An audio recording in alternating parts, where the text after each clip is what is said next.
Assalamualaikum warahmatullahi wabarakatuh. Selamat malam semuanya. Sebelumnya perkenalkan ya, nama saya Zulfa Zaidah Amatullah, biasa dipanggil Zulfa.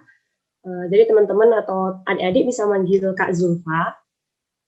Sedikit cerita tentang kakak dulu berkuliah di Universitas 11 Maret Surakarta atau Solo, kemudian kakak melanjutkan kuliah di Universitas Gadjah Mada di UGM.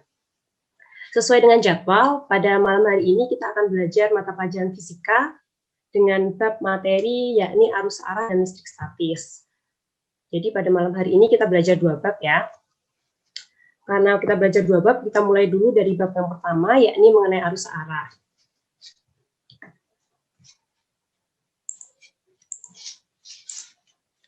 Pada kehidupan sehari-hari, kita sering menjumpai berbagai macam rangkaian listrik, mulai dari rangkaian yang sederhana hingga rangkaian listrik yang rumit, ya kan? Pada dasarnya, rangkaian listrik itu dibedakan menjadi dua, yakni rangkaian listrik terbuka dan rangkaian listrik tertutup. Di mana rangkaian listrik terbuka adalah rangkaian listrik yang belum disambungkan dengan sumber tegangan. Sedangkan rangkaian listrik tertutup adalah rangkaian listrik yang telah dihubungkan dengan sumber tegangan. Listrik sendiri terbentuk karena energi mekanik dari generator yang menyebabkan perubahan medan magnetik di sebuah kumparan. Jadi pada sebuah generator kan terdapat kumparannya. Apabila terdapat gerak mekanik yang menyebabkan energi mekanik tersebut menyebabkan perubahan medan magnet di sekitar kumparan. Nah, adanya perubahan medan magnet ini menyebabkan timbulnya aliran muatan listrik pada kawat atau pada penghantar. Aliran muatan listrik yang ada pada kawat atau pada penghantar ini terdapat ada dua aliran atau kita sebut dengan arus listrik. Ada dua macam muatan yang mengalir. Ada muatan positif yang biasa kita sebut dengan proton dan muatan negatif yang biasa kita sebut dengan elektron. Adapun arus listrik sendiri dibagi menjadi dua, yakni arus listrik searah atau direct current yang biasa kita singkat dengan DC. Kemudian juga ada arus listrik yang arus bolak-balik atau alternating current yang biasa kita singkat sebagai AC. Nah, pada malam hari ini kita belajar dulu mengenai arus listrik searah. Arus listrik sendiri dapat didefinisikan sebagai aliran muatan positif dari potensial tinggi ke potensial yang rendah. Nah, arus listrik ini terjadi apabila ada perbedaan potensial. Untuk lebih detailnya bisa diamati pada layar, ada gambar di mana ada bejana A dan bejana B. Air pada bejana A ini lebih banyak, sedangkan air yang bejana B lebih sedikit. Nah, dari bejana A ke bejana B ini akan terjadi aliran air dari bejana A menuju bejana B. Kenapa? Karena energi potensial di bejana A ini lebih tinggi dibanding dengan energi potensial di bejana B. Nah, begitu pula dengan arus listrik. Jadi muatan positif pada titik A apabila lebih tinggi akan terjadi aliran arus listrik menuju ke potensial yang lebih rendah di daerah B. Selanjutnya adalah kuat arus listrik, di mana pada baterai kita tahu bahwa baterai itu memiliki dua kutub. Nah, ada kutub negatif dan kutub positifnya. Jika kita menghubungkan baterai dengan lampu melalui kabel, maka akan terjadi arus listrik pada kutub positif menuju ke kutub negatifnya, atau terjadi perpindahan elektron dari kutub negatif ke kutub positifnya. Jadi kalau kuat arus listrik tadi adalah perpindahan muatan positif dari potensial tinggi ke potensial rendah, sedangkan muatan elektron atau muatan negatifnya itu mengalir dari potensial rendah ke potensial yang tinggi. Jadi kebalikan ya, kalau yang positif itu mengalir dari yang tinggi menuju ke rendah, sedangkan untuk elektron atau yang muatan negatifnya itu mengalir dari muatan yang rendah ke muatan yang lebih tinggi. Selanjutnya, jika kita menambahkan baterai pada suatu rangkaian, nyala lampu pada rangkaian kita akan lebih terang kan. Kemudian kita tambahkan lagi satu baterai, nyalanya akan lebih terang lagi. Nah, kenapa kok bisa lebih terang itu? Karena terdapat peningkatan beda potensial. Jadi beda potensial dari baterai tegangan tadi meningkat, sehingga kuat arusnya meningkat. Nah, muatan kuat arus yang meningkat ini menyebabkan lebih banyak muatan yang mengalir. Banyaknya muatan yang mengalir ini kita sebut dengan kuat arus listrik. Bisa kita rumuskan kuat arus listrik itu dengan variabel I, yakni I per T, atau muatan listrik yang mengalir dibagi dengan waktu yang dibutuhkan untuk mengalir.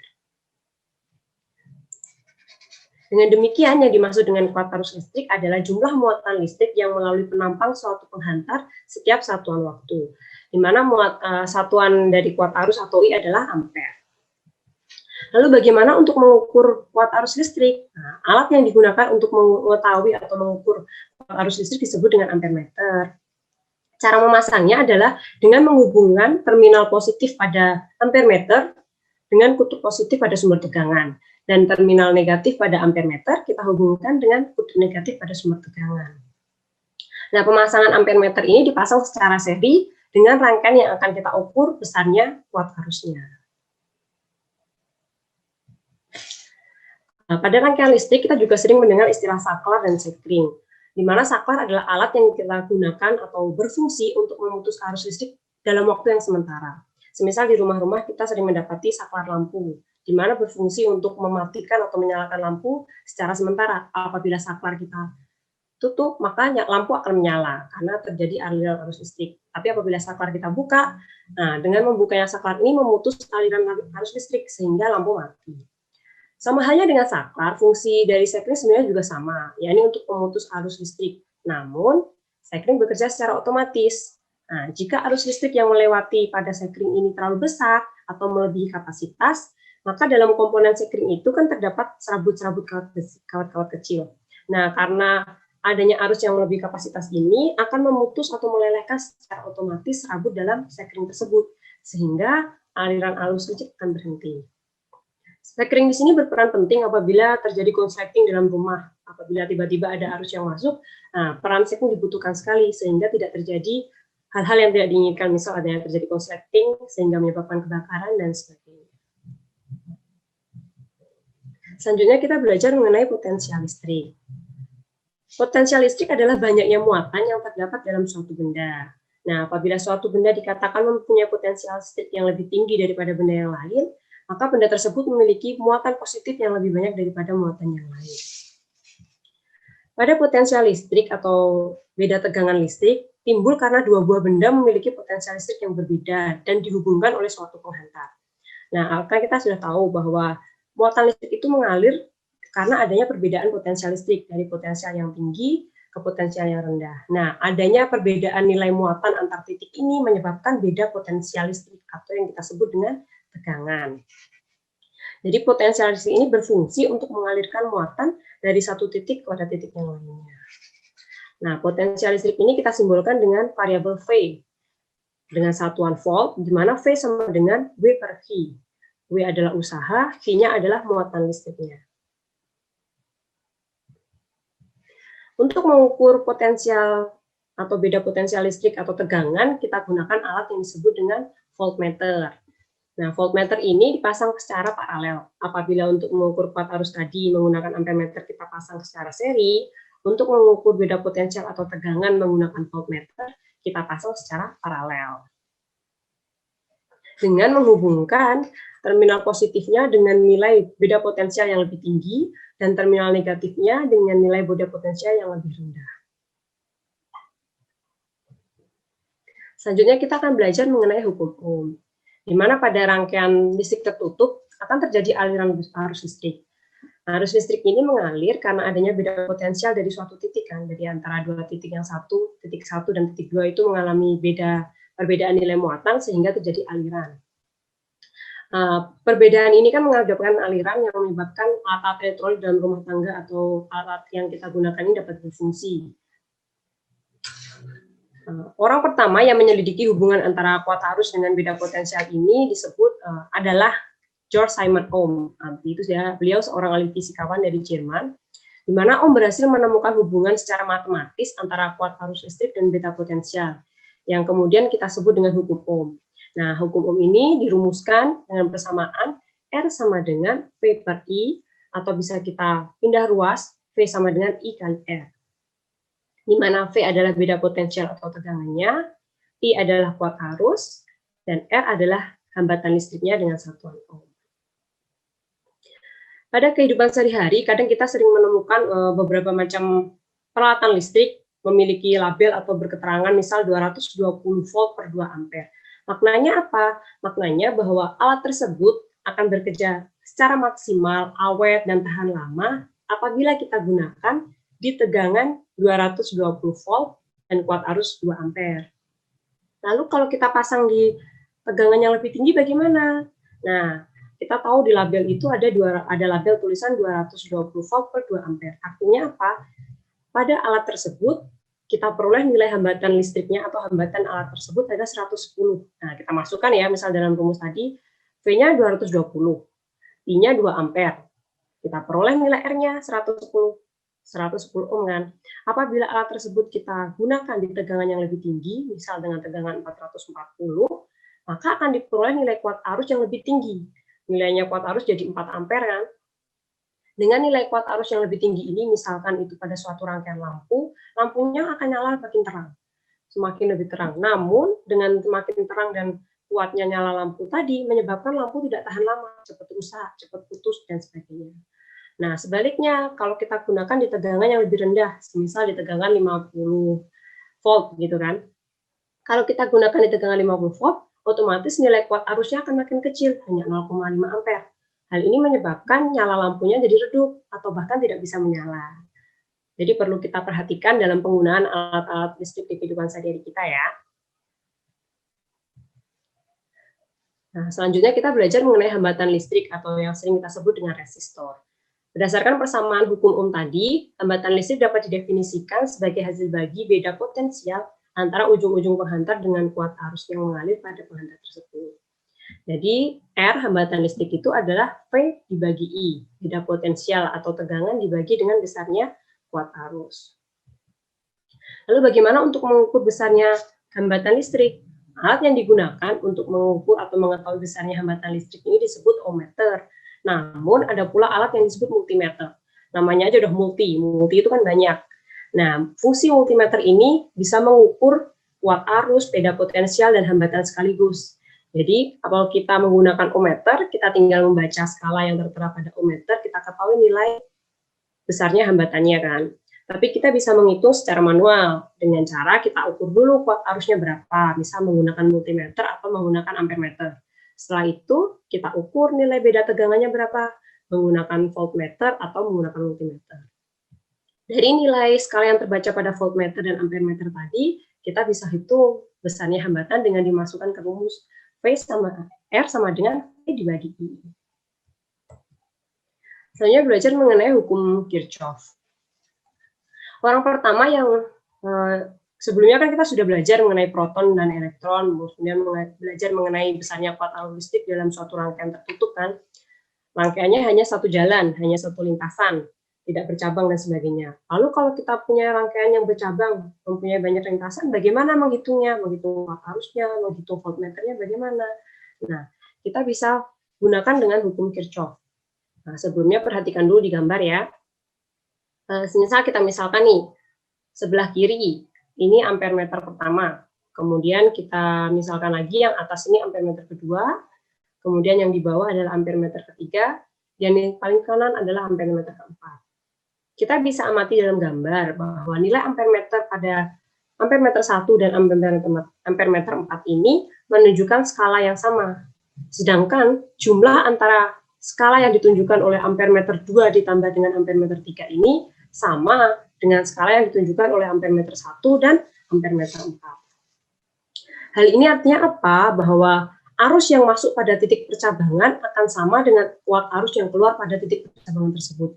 Jadi apabila masuk suatu arus di titik di ampermeter 1 ini, kemudian bercabang, terpecah menjadi 2 jalur, apabila keluar, terukur kuat arusnya akan sama. Sehingga sigma I yang masuk sama dengan sigma I yang keluar. Lebih jelasnya bisa diamati dalam gambar lagi yang sebelah kanan. Kita lihat nih, kita misalkan ada 5 buah mobil yang akan berjalan. Kemudian menemui sebuah persimpangan, ada jalan 1 dan jalan 2. 2 mobil melewati jalan 1, sedangkan 3 mobil melewati jalan 2. Namun di akhir persimpangan, di jalan utama B, mobil bertemu kembali. Jumlahnya berapa? Jumlahnya masih 5, masih sama dengan jumlah mobil yang masuk sebelum menemui percabangan. Nah, kalau dalam rangkaian listrik, kita lihat nih, misal I masuknya adalah 5 ampere. Kemudian bercabang kan di I1 2 ampere, di I2 3 ampere. Namun setelah keluar, di akhir percabangan nilai I-nya tetap 5 ampere. Nah, selanjutnya kakak tadi kan udah bilang ya, ada hukum Kirchhoff 1 dan hukum Kirchhoff 2. Sekarang kita belajar mengenai hukum Kirchhoff 2. Di mana hukum Kirchhoff 2 atau yang biasa kita sebut dengan hukum Loop menyatakan bahwa jumlah perubahan potensial yang mengelilingi lintasan tertutup pada suatu rangkaian harus sama dengan 0. Nah, hukum ini didasarkan pada hukum kekekalan energi. Jadi bisa kita rumuskan sigma E sama dengan sigma I dikalikan R. Di mana E adalah GGL sumber arus, I adalah kuat arus, dan R-nya adalah hambatan. Pada dasarnya, sumber tegangan GGL atau E tadi memiliki hambatan dalam yang disimbolkan dengan R. Nah, nilai R ini adalah nilai hambatan yang ada pada GGL sumber tegangan pada suatu rangkaian. Apabila ada gambar pada gambar yang sebelah kanan, kita ketahui ada GGL E. Nah, di dalam GGL ini, di dalam sumber tegangan ini terdapat suatu hambatan dalam yang kita simbolkan R kecil, berbeda dengan hambatan di luar ini. Hambatan di luar ini kan kita simbolkan R besar, namun ada hambatan dalam di dalam GGL induksi ini yang kita simbolkan dengan R kecil. Sehingga nilai E sama dengan I dikali R kecil ditambah dengan I dikali R besar. Atau kalau kita substitusi, kita bisa peroleh nilai E sama dengan I kuat arus dikali dengan R kecil hambatan dalam ditambah R besar atau hambatan luarnya.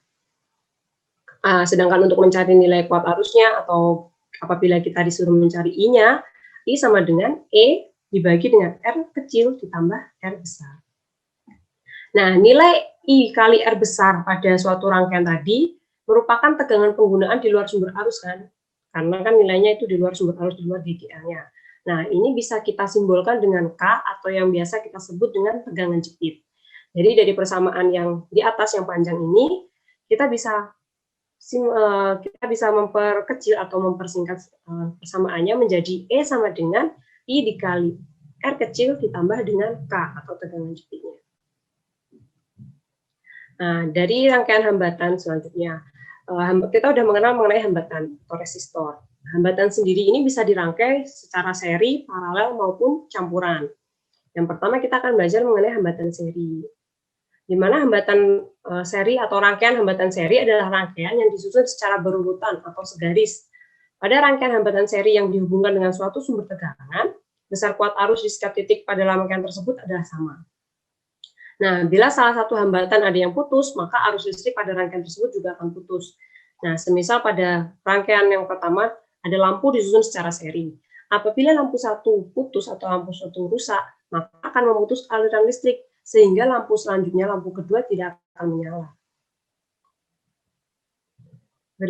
Dari rangkaian hambatan seri tadi, kita bisa menghitung rangkaian hambatan total penggantinya, atau hambatan total seri penggantinya, yang kita simbolkan dengan RS, di mana besarnya RS adalah nilai hambatan 1 ditambah nilai hambatan 2 ditambah nilai hambatan 3. Dan seterusnya sejumlah hambatan yang terdapat dalam rangkaian. Kalau misal pada gambar ini kan hanya terdapat 2 rangkaian, jadi RS-nya adalah R1 ditambah R2. Nah, kalau kita memiliki banyak hambatan, dengan rumus yang selanjutnya, RS sama dengan R1 ditambah R2 ditambah R3 dan seterusnya sejumlah N. Nah, apabila kita ketahui nilai RS-nya, kita bisa menghitung besarnya V tegangan listrik maupun arus listriknya dengan memasukkan ke rumus V sama dengan RS dikali I. Apabila kita mencari nilai kuat arusnya I, kita tinggal memindah ruaskan I sama dengan V per RS. Nah, selanjutnya adalah hambatan paralel. Rangkaian hambatan paralel disusun secara berdampingan atau berjajar. Jika hambatan yang dirangkai pada paralel dihubungkan oleh suatu sumber tegangan, maka tegangan pada ujung-ujung tiap hambatan adalah sama. Kalau pada rangkaian seri tadi yang sama adalah kuat arusnya, jadi di setiap hambatan nilai kuat arusnya sama, kalau dalam rangkaian paralel, yang sama di setiap hambatan adalah nilai tegangannya, beda potensialnya, nilai V-nya. Sehingga kita bisa menghitung rangkaian hambatan paralel penggantinya, yang kita simbolkan dengan RP, di mana dengan rumus 1/RP sama dengan 1/R1 ditambah 1/R2 ditambah 1/R3 dan seterusnya. Nah, dari formula ini kita bisa ketahui nilai RP, kemudian digunakan untuk menghitung tegangan maupun arus listriknya dengan dimasukkan ke rumus V sama dengan RP dikalikan I. Nah, apabila kita mencari nilai I-nya, maka I sama dengan V dibagi dengan RP. Ada pula rangkaian hambatan campuran, yakni rangkaian hambatan seri dikolaborasi dengan rangkaian hambatan paralel. Cara menghitungnya bagaimana? Kita hitung satu-satu. Yang seri dihitung secara seri, yang paralel dihitung secara paralel. Selanjutnya adalah mengenai daya dan energi listrik. Bila kita perhatikan pada sebuah setrika, misal di rumah, saat kita melakukan setrika dihubungkan dengan listrik. Nah, dari sumber tegangan, maka tidak beberapa lama kemudian setrika akan menjadi panas. Hal ini kenapa? Karena terjadinya ada usaha yang memindahkan muatan listrik setiap saat pada rangkaian listrik yang besarnya sama dengan energi listrik yang diubah menjadi kalor. Besarnya energi setiap satuan waktu ini disebut dengan daya listrik. Pertama-tama kita bisa merumuskan besarnya energi listrik, ini disimbolkan dengan huruf atau variabel W sama dengan Q dikali V. Atau kalau kita jabarkan, W sama dengan V dikali I dikali T. Sehingga kita peroleh W sama dengan P kali T. Di mana W adalah energi, P adalah daya, T adalah waktu. Nah, kalau kita mau menghitung nilai dayanya, P, maka kita pindah ruas, P sama dengan W per T. Dari formula W, P sama dengan W per T ini, apabila kita jabarkan menurut hukum Ohm, maka persamaan daya dapat diperoleh dari persamaan P sama dengan I kuadrat dikali R, atau P sama dengan V kuadrat per R.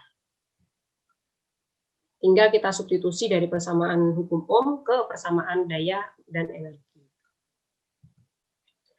Nah, pemasangan alat listrik di rumah-rumah akan dirangkai secara paralel. Hal ini diharapkan agar tegangan yang melalui alat-alat tersebut besarnya sama dan mengurangi kemungkinan apabila ada sumber yang atau hambatan yang rusak, misal lampunya putus, sehingga lampu-lampu yang lain tetap bisa menyala. Kita hanya perlu memperbaiki satu lampu. Nah, kalau kita pasang secara seri, satu mati, semua akan ikut mati. Nah, kita juga sering kan mendengar misal pengeluaran atau pembayaran biaya listrik pada bulan ini sekian-sekian. Maknanya apa sih? Untuk menghitung besarnya energi listrik yang digunakan pada suatu rumah, PLN itu sudah memasang alat yang disebut dengan kilowatt meter atau kWh meter, di mana 1 kWh atau kilowatt hours didefinisikan sebagai daya sebesar 1000 watt yang digunakan selama 1 jam. Jadi sebenarnya untuk menghitung pengeluaran listrik kita dalam 1 bulan itu bagaimana? Kita hitung dulu jumlah energi yang kita gunakan. Caranya adalah energi yang kita gunakan sama dengan daya yang keluar di meteran dikalikan dengan waktu penggunaan listriknya, penggunaan dayanya. Nah, sedangkan biayanya, apabila kita sudah ketahui besarnya energi, tinggal kita kalikan. PLN memasang tarif berapa biaya per kWh-nya, kita kalikan dengan biaya yang harus diterapkan oleh PLN. Nah, selanjutnya kita masuk ke bab yang kedua ya, mengenai listrik statis. Nah, dalam sebelumnya kan kita sudah belajar mengenai adanya proton muatan positif dan elektron muatan negatif. Kemudian jika kita pasang sebuah benda mengandung lebih banyak proton atau lebih banyak elektron, maka benda tersebut akan memiliki beda potensial, ya kan? Memiliki perbedaan muatan. Apabila benda tersebut menangkap elektron akan kelebihan elektron, apabila benda tersebut membuang elektron, otomatis elektronnya berkurang, benda tersebut akan kelebihan protonnya atau bermuatan positif. Lalu bagaimana apabila dua buah benda yang bermuatan tadi didekatkan? Nah, apabila dua buah benda yang bermuatan tadi didekatkan, bisa dijelaskan dengan hukum Coulomb. Di mana menurut hukum Coulomb, apabila dua buah benda bermuatan didekatkan, akan terjadi gaya tarik atau gaya tolak yang besarnya sebanding dengan perkalian kedua buah muatan dan berbanding terbalik dengan jarak di antara keduanya. Nah, ini muatan tersebut berlaku gaya tolak atau gaya tarik tergantung dengan nilai muatannya. Apabila muatan tersebut sama-sama positif, otomatis dia akan tolak-menolak. Jadi arahnya akan berbeda, seperti pada gambar A. Kemudian kalau muatan tersebut berbeda muatan antara positif dan negatif, maka akan terjadi gaya tarik-menarik. Nah, digambarkan pada gambar yang kedua. Di mana bisa kita rumuskan F atau besarnya gaya sama dengan K dikalikan Q1 dikali Q2 dibagi dengan R kuadrat. Nah, apabila jika suatu muatan Q, muatan positif Q kecil, kita misalkan Q kecil, suatu muatan positif Q kecil, berada di sekitar muatan yang lain, misal suatu muatan negatif Q besar, maka Q kecil tadi akan merasakan pengaruh gaya yang disebabkan oleh Q besar. Nah, daerah atau luasan daerah yang masih dipengaruhi oleh gaya Coulomb yang disebabkan oleh Q besar ini disebut dengan medan listrik.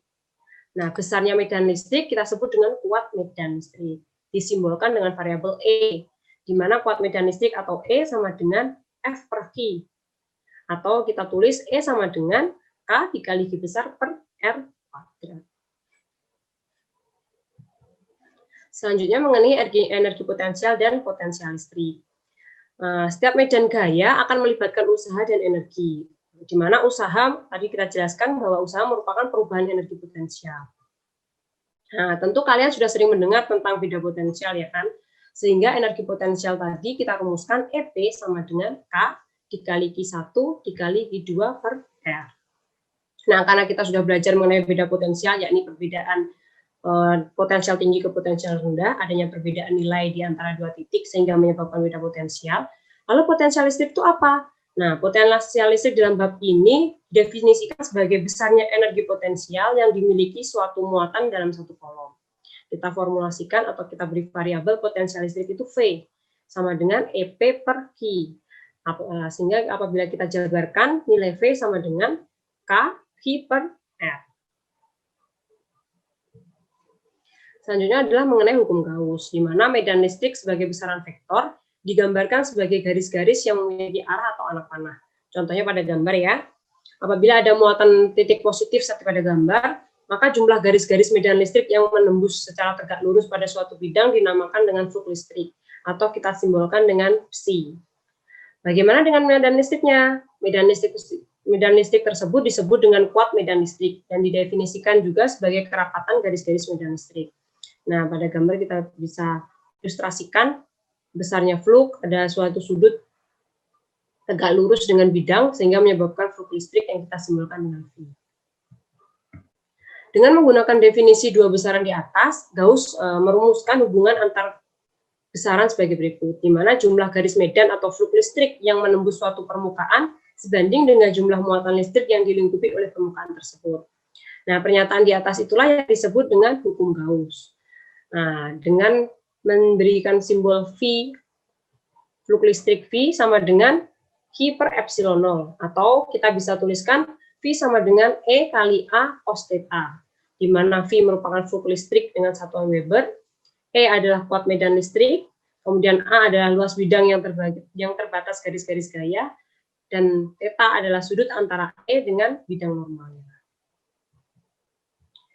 Selanjutnya kita belajar mengenai kapasitor, di mana kapasitor merupakan komponen listrik yang dibuat dari pengembangan keping sejajar. Seperti pada keping sejajar, maka kedua buah keping pada kapasitor juga memiliki kemampuan untuk menyimpan muatan yang sama jenis. Nah, kita bisa merumuskan besarnya muatan yang tersimpan pada kapasitor dengan variabel Q, di mana Q sama dengan C dikalikan V. C adalah kapasitas kapasitornya, V adalah beda potensial di masing-masing keping.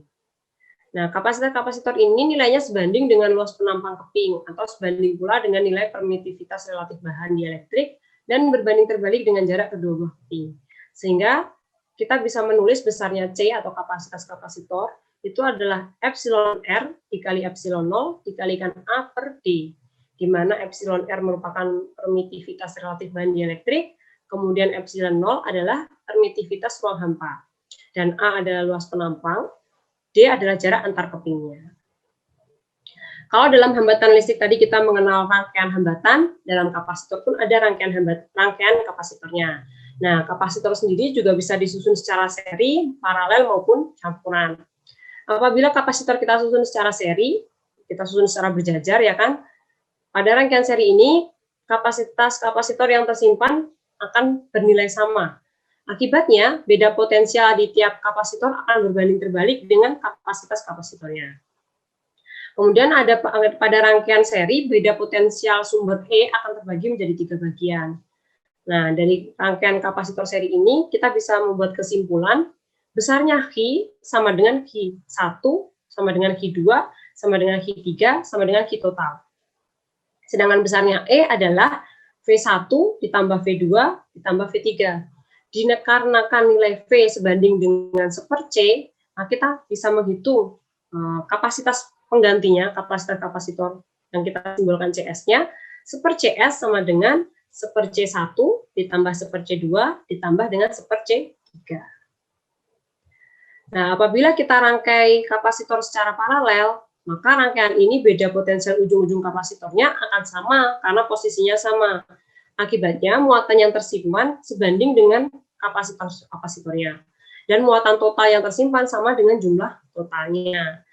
Nah, dari sini kita bisa membuat kesimpulan dalam rangkaian kapasitor secara paralel bahwa E sama dengan V1 ditambah V2 ditambah V3. Sedangkan Q totalnya sama dengan Q1, sama dengan Q2, sama dengan Q3 pula. Nah, dikarenakan Q sebanding dengan C, maka kapasitas penggantinya CP-nya sama dengan C1 ditambah C2 ditambah C3. Nah, dalam rangkaian kapasitor pun juga terdapat rangkaian gabungan. Nah, bagaimana cara menghitungnya? Dihitung satu-satu. Yang seri dihitung secara seri, kemudian yang paralel kita hitung secara paralel. Nah, sekian penjelasan dari Kakak.